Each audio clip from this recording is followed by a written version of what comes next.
E aí, pessoal, boa tarde. Vamos falar na aula de hoje sobre o Taylorismo e o Fordismo. Pois bem, para entender como se dá a produção do capitalismo, pessoal, aqui nesse período, é necessário compreender grandes transformações produtivas, né? Nós tivemos a primeira Revolução Industrial, que aconteceu na Inglaterra, né? E agora nós vamos falar da segunda revolução, né? Chamada Revolução Tecnológica. Tá? Então, o que podemos chamar de reestruturação produtiva, Revolução Tecnológica, ou nas palavras do pensador marxista italiano Antonio Gramsci, como uma forma de revolução passiva. Então, para iniciar a discussão aqui, nós vamos pensar nas seguintes questões. Por que sempre é necessário desenvolver a produção da indústria? Porque a produção sempre precisa ser incrementada em termos tecnológicos e gerenciais. Para responder essa pergunta, nós vamos estudar agora essa segunda revolução industrial, né? Então, vocês estão vendo aqui, isso aqui é uma indústria de automóveis, certo? Então, a indústria automobilística foi durante o século XX o símbolo máximo da modernização. Alguns estudiosos se referem ao século XX como a civilização do automóvel. Não à toa, os dois mais importantes modelos de produção industrial levam o nome de fábricas automobilísticas, onde foram experienciados e pioneiramente implantadas, né? Então, na imagem aí vocês estão observando o pátio de uma indústria automobilística lá em Detroit, nos Estados Unidos, em 1973. 1973. Vamos continuar aqui. Tem aqui o perfil do Antonio Gramsci, né? Eu não vou ler isso aqui, que é só falando dele, né? É o perfil dele. Bom, ao longo do tempo, a produção industrial ela teve grande desenvolvimento. Pessoal, isso foi fato, né? A produção manufatureira do século XVI e XVII, realizada com poucos recursos tecnológicos, seguiu-se no século XVIII, né? Com a introdução da maquinaria, que fez aumentar vertiginosamente a produtividade. Isso eu estou falando da Revolução Industrial lá na Inglaterra, né? Como nós veremos adiante, do fim do século XIX e o começo do século XX, com a utilização das formas de gerência taylorista e da produção fordista, até a produção toyotista, dos anos de 1960 e 1970, nós podemos constatar uma extraordinária transformação da produção industrial. Então, esse período, pessoal, aí 1960 e 1970, houve uma grande explosão no que se trata da questão de produtividade, né, da indústria automobilística. Bom, aqui nós vamos, né, falar, por isso é necessário nós salientarmos, né, ao mesmo tempo que aumentar a produtividade e controlar o coletivo dos trabalhadores. Então, a transformação industrial ela tem como objetivo central aumentar os lucros do capitalista. Então, essa transformação que aconteceu na indústria, ela foi criada com um único objetivo, aumentar os lucros. Por que, professor? Você diz aumentar os lucros. O que é que acontece? Nessa segunda revolução industrial aí, que é a chamada Revolução Tecnológica, né? Muda-se o meio de produção. Então, começa a se produzir mais com o avanço tecnológico, com a introdução das tecnologias, que não é um processo neutro. A tecnologia ela atende apenas os interesses das empresas e das indústrias. O que foi que aconteceu nesse período aí?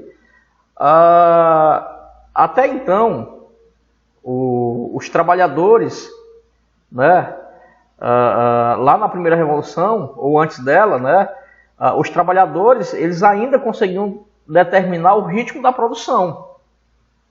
Por quê? Porque os trabalhadores, eles conservavam o saber fazer. Quem sabia fazer era eles.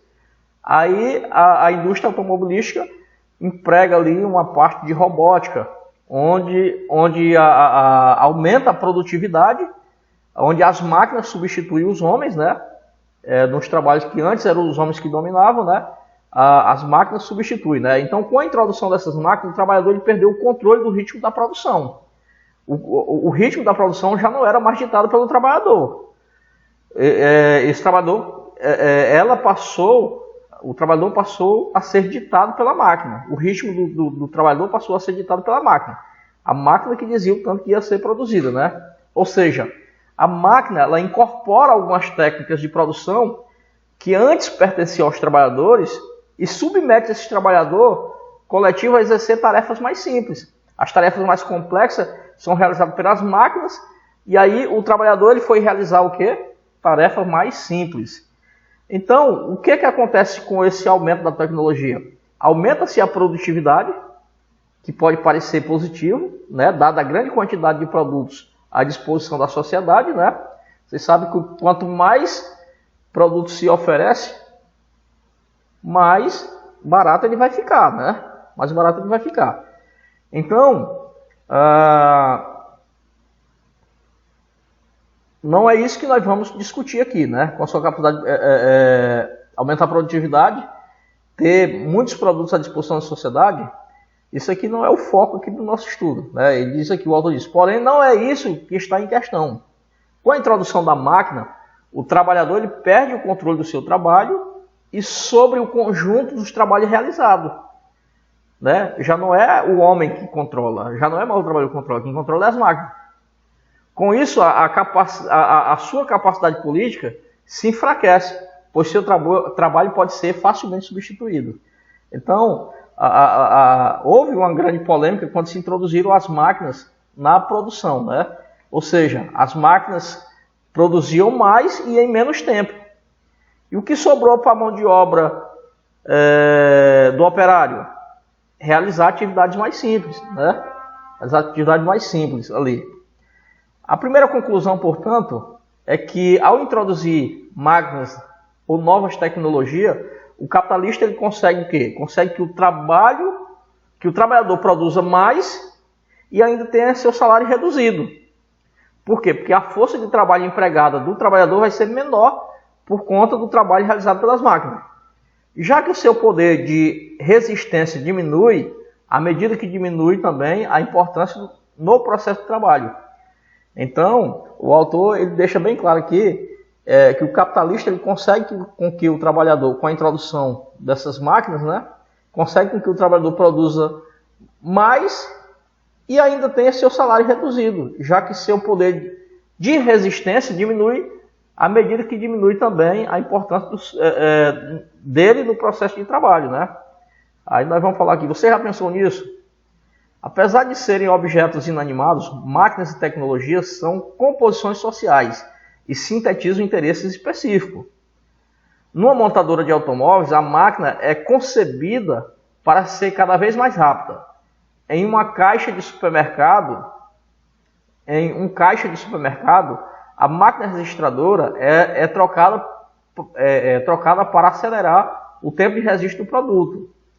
Em geral, os aparatos eletrônicos obedecem a esse mesmo princípio, atendendo aos interesses do mercado e do lucro.